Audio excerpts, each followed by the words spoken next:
Right, so some of this is going to be review, and so you're going to probably be able to speed through the first little bit without too much trouble. Then later on, you may have a little bit that requires you to slow down and get some notes, and I'll kind of cue you in as to where that's going to be. But cell membrane, as we talked about yesterday and last week as well, is a barrier between the inside of a cell and its outside environment. And it's one of its big purposes is to control the movement of materials in and out of the cell. There's really three components. There's the outer phosphate layers, which are hydrophilic or water-loving, and then the inner lipid layers, which are hydrophobic, which are water-hating. They're sandwiched together. Okay, so you get something like this, right? So here you can see, if I kind of sketch on here, we've got these little sphere-looking things. These are essentially the phosphate hydrophilic ends, and then they call them leaflets here, or the lipid hydrophobic parts. Okay, so they're sandwiched together. We've got this hydrophobic core. The phospholipid is the whole thing, but these polar heads, these are attracted to water. This is the part that is going to be on the surface. And then the sweet thing about these is if something happens to one of them and there's a bit of a tear or something, they are almost like they're self-healing if it's just a minor wound, because the hydrophobic parts, these lipid groups, are attracted to each other. And so we end up with everything kind of helping to repair itself a little bit that way. Okay, we'll talk more about these integral proteins and these oligosaccharides and the glycoproteins and glycolipids and peripheral proteins and so on, as well as these funny-looking green-looking things and brown-colored things that are, at least in this diagram, a little bit later on. Anyways, continuing on. Oh, this cytosol in this picture here, all this is talking about is, it's another word for cytoplasm. So this is the inside of the cell. All right, come on. Oops, settle down. Okay, so here. So again, three components: outer phosphate layer, inner lipid layers. They're sandwiched together as the phospholipid bilayer. So it's two layers of these phospholipids next to each other. Okay, so you can take a look in your textbook, pages 290 and 291, and draw those two pictures into your notes. A lot of you are at that point already, so here's where we maybe get to some new bits. So these proteins, they're attached to the phospholipid bilayer, and there's inner proteins, okay? So some of them are just on the inside, and they bind the cytoskeleton of the cell to the cell membrane, okay? The outer proteins, some of these are receptor sites.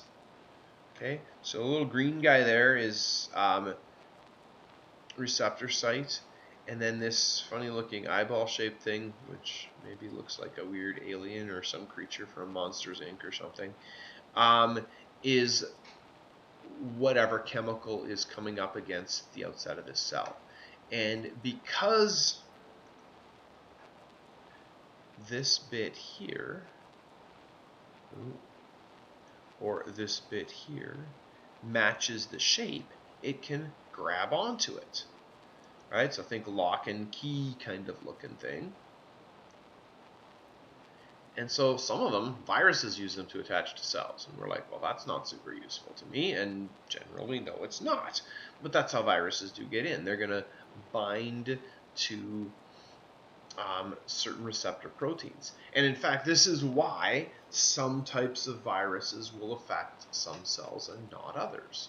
Right? So you think about, oh, I've got this stomach bug and, you know, I feel gross and pukey and we'll leave it at that. Well, that same virus is not going to necessarily be the same one that leads to you getting a cold, right? And so they'll affect cells in one part of the body, but not another part. And that's because of the different protein sites, protein receptor sites. Okay, oops, settle down. There are also other ones for hormones, so communication within the body. We can target some of those with certain drugs, right? So you go get prescription medication that's supposed to help one type of cell and not another. That's going to have the right shape to bind to certain cells' receptor sites. Okay? And then there's also embedded proteins. And these embedded proteins actually sometimes act almost like a tunnel all the way through. And they can be used to transport materials into and out of the cell.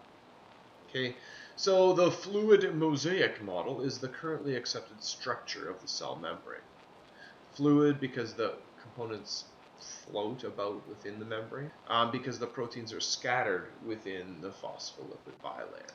So if you want to take a peek at page 295, and you can see in there a little bit about how this works. If you want to also look at the, this should also say 293 if we're talking about the fluid mosaic model. So although it says 295, let's actually go to 293 on that one. So I was looking at the 5, I realized that's a typo. So 293, that eventually, if I do this enough, will maybe start to look like 3 until I click somewhere else. So page, make your own notes a little bit. You don't need a ton, but you should know what the fluid mosaic model is, and a little bit about why it is that. So, page 293. All right. So, take a look also then, once you're done that, page 297 and 298. So the cell membrane itself acts as a barrier to certain materials, right? So cells have to take food in and take in food and raw materials, and then they got to eliminate waste. Okay. All the organelles in a cell, except the ribosomes, are surrounded by a phospholipid bilayer. So in addition to the outside part of the cell, each of the other organelles also have their own little phospholipid bilayer as well. Okay, and inside the cell, this is going to control the movement of material in and out of organelles. So just like the cell membrane does this for the cell, this phospholipid bilayer around the organelles does the same thing for the organelles themselves. All right, now, movement across any membrane. This is stuff, the first little bit is important, but this is really important, hence the little green stars that are coming up. Across any membrane, this movement can require energy. 3 types there that require energy: active transport, endocytosis, and exocytosis. Can require no energy, where we're going to have things like diffusion, osmosis, or facilitated diffusion. Guess what? We're going to learn about each of those by themselves. Let's go.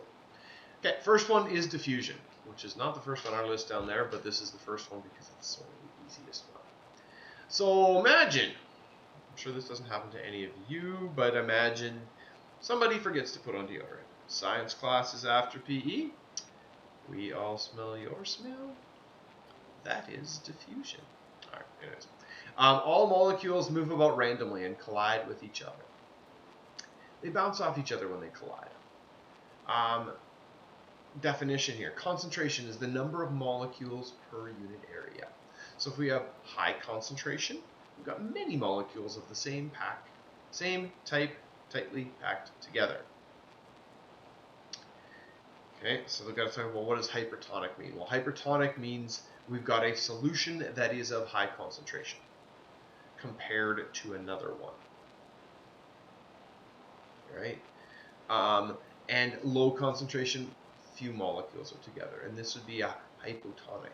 So when we use these words, hypertonic and hypotonic, it's always compared to another solution. So if I have a solution that is hypertonic, that means it's compared to one other solution. My solution that's hypertonic has a higher concentration. Right? So this isn't just saying, I'm big, it's I'm bigger than. Or it's not that I'm small, I'm smaller than. Okay? It's a comparative thing. All right, so just like, I might say, well, I am taller than some student, right? I'm not saying I'm tall, I'm saying I'm taller than, and that's what hypertonic is like. It's I'm more concentrated than, right? Or I'm shorter than some student. Well, I'm not saying I'm short, I'm saying I'm shorter than that student. All right, continuing. All molecules naturally move because of the random collision from an area of high concentration to low concentration. Okay, right? You open a bottle of perfume. This is a much nicer example than the lack of deodorant after PE. Right? You open a bottle of perfume. We all smell it. Put a drop of food coloring in water. It spreads out. Okay? All of these are moving from high concentration to low concentration. Another way of talking about that means if we're moving from high to low concentration, we're moving down the concentration gradient. Okay? And the movement will continue until the molecules are evenly spaced, or as close to that as possible. Okay? Two solutions that are equal concentration are isotonic. So again, we can talk about hypertonic, meaning a solution that is more concentrated than another. Hypotonic, one solution is less concentrated than another. Or two solutions that are the same, and those are isotonic. Many things that affect the rate of diffusion across a membrane. Temperature. Higher temperature, more collisions, faster diffusion. Size. Smaller molecules, always going to diffuse faster. Concentration difference. Larger concentration gradient, faster diffusion. So if it's like there's, using non-united measurements of concentration, if there's 50 on one side and 49 on the other, it's going to be a pretty slow movement. But if it's 90 on one side and 10 on the other, we're going to move from the 90 to the 10 pretty quickly. Pressure. Now this is only for gases. Higher pressure, more packed molecules, faster diffusion. Okay, so lovely. Cells. What does this have to do with cells?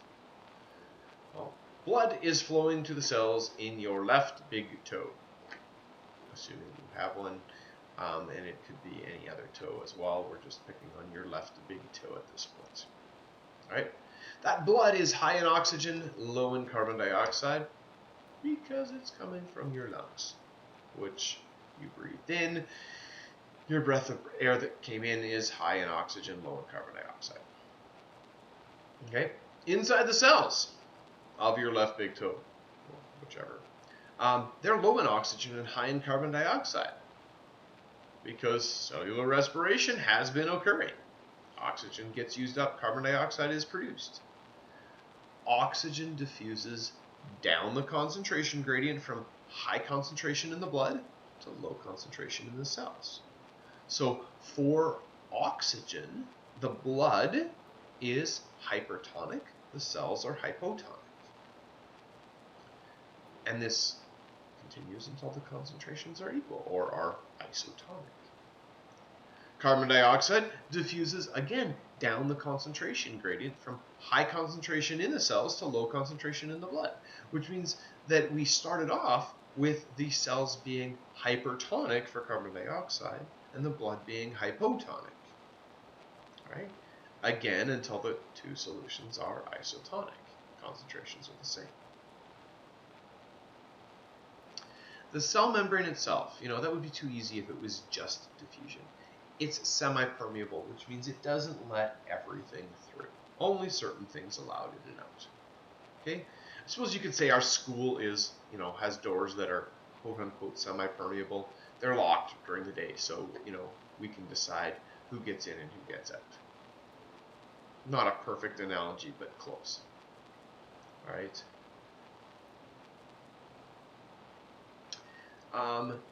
And the thing is with the cell membrane is things have to squeeze between the phosphate and lipid components of the phospholipid bilayer.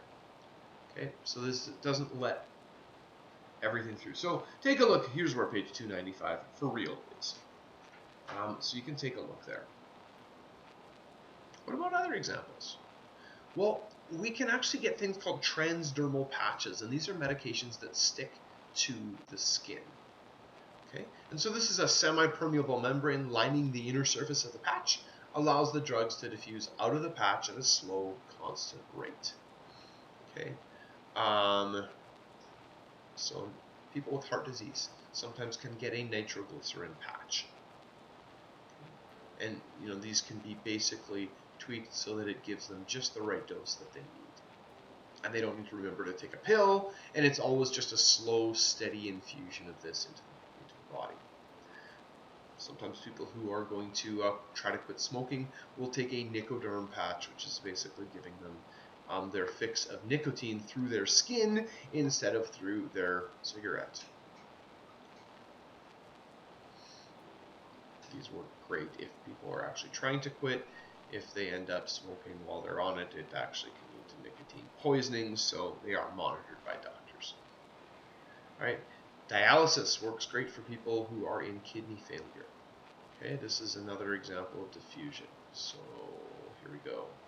In something called hemodialysis, the patient's blood, there it is pumped through tubing made from a synthetic semi-permeable membrane called dialysis tubing. It's immersed in a salt solution with a salt concentration similar to blood. Pores in the dialysis tubing allow small dissolved waste molecules to diffuse out of the blood while retaining the large proteins and blood cells. So the good stuff, the blood stuff, can't get out, but all the waste can. And you keep moving it in through fresh amounts of this dialysis solution so that you're always pulling more and more of the waste out of the blood. All right, so that's diffusion. Diffusion is simple. We're always moving from high concentration to low concentration. All right, osmosis. We can make osmosis, science teachers, sound really complicated. We can also make it pretty easy. I'm going to try to make it easy here. It is the movement or diffusion of water through a semi-permeable membrane. Usually we think of dissolved stuff diffusing, but water can do the same thing. It is a form of passive transport. Water, just like solid, liquid, and gas solutes, dissolved stuff, moves until the concentration of solute on both sides of the membrane is the same, or isotonic. Okay, so you can take a look, page 299. There's a lovely picture there of how that's going to work. All right. When solids move by diffusion, they move from the hypertonic side to the hypotonic side. Right? So when we've got dissolved stuff, it always moves from high to low concentration. When water moves by osmosis, it moves from the hypotonic side to the hypertonic side.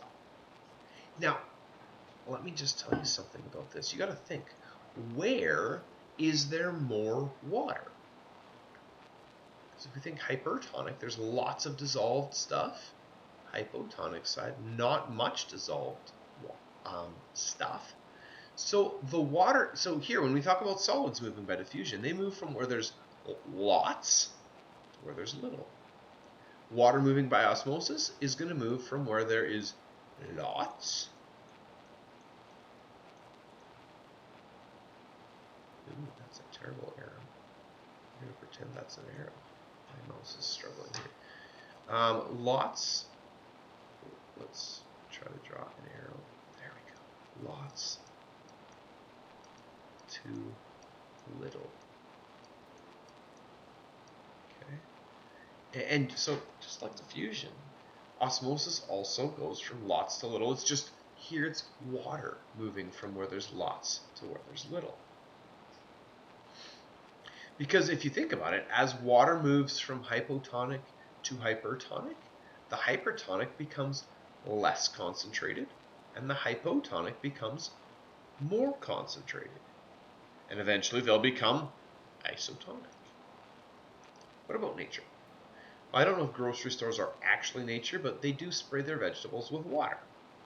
Water is hypotonic compared with the hypertonic cytoplasm of the vegetable cells. Water moves from hypotonic to hypertonic, and the vacuoles in the plant cells swell. Full vacuoles means crisp vegetables, and that's what you want to buy rather than wilty vegetables. Right? please don't go home to your, mom's house plants or something and water them with salt water. It will end badly for the plants.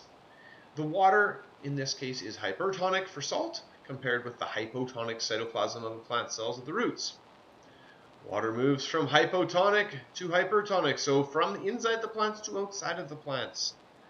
Root cells lose water to the soil, plant dies. No water for photosynthesis. No water entering the plant means no nutrients moved from the soil to the top of the plant. So plant cells need a full water vacuole to not wilt. Right? Something we're going to talk later on called turgor pressure is the pressure of the water vacuole on the cell wall to keep the plants upright. Okay, paramecium themselves live in a hypotonic environment, and they actually forcefully expel excess water using a contractile vacuole. Water naturally goes inside of them. They get rid of their excess water through this contractile vacuole, which is sort of a fun set of words to say. Otherwise, they would actually just keep growing bigger and bigger and bigger until they burst. Okay, there will be a diffusion handout that I'm going to get you, but we'll look at that in a little bit. Okay, reverse osmosis is where water is filtered through an artificial membrane containing very fine pores that block large particles such as bacteria and salts from coming through. And essentially, the membrane works like a filter. It keeps all of the yellow stuff that we don't want, or most of it, out, and we purify water. Right? Normally, right? You think osmosis. This is reverse osmosis. Normally, water would move from where there's lots of water on this right-hand side, where there's less water on the left-hand side. But because we're putting pressure, forcing it through there, we're actually adding energy to the system, and we can make osmosis happen in reverse. Right. So facilitated diffusion. So only substances that are very small, oxygen, gas, water, or things that are fat soluble can pass through the cell membrane by diffusion. Large water-soluble substances like sugars and proteins cross the cell membrane in another way. Okay? So there are channel proteins, and these are special proteins that create pores or channels in the cell membrane. Okay? Carrier proteins aid the movement of material across the cell membrane by changing to the shape of the substance that's being moved. Okay, so take a look at page 302 and 303. This is still passive transport, right? No energy is being used. We're still moving essentially by diffusion. It's just that we've got openings that allow diffusion to occur, moving from high to low concentration of solvent. Now we're going to switch over to the energy requiring things. So we have active transport. This is materials that move. So we have to think, materials that move down the concentration gradient require no energy. It's like floating with the current in a river. But sometimes cells need to move material from where there's a low concentration to where there's a high concentration. It's like swimming upstream. It doesn't work as easily. This requires energy and specialized membrane proteins. And the energy to power active transport comes from sugar burned in the mitochondria using oxygen in cellular respiration. The released energy is stored as ATP. ATP in turn releases energy when it is converted to ADP. So ATP is adenosine triphosphate, tri meaning 3. ADP, adenosine diphosphate, meaning 2. So we're losing a phosphate. That gives energy to the cell. And that's going to cause these membrane proteins to move stuff against the concentration gradients. So active transport works by energizing the carrier proteins. The carrier proteins act like a pump. The change in protein shape captures the solute molecule. Carrier molecule can then release the solute on the opposite side of the membrane. And if that thing can't diffuse back through the membrane, it's now stuck. We've increased the concentration on the side where there's already a higher concentration.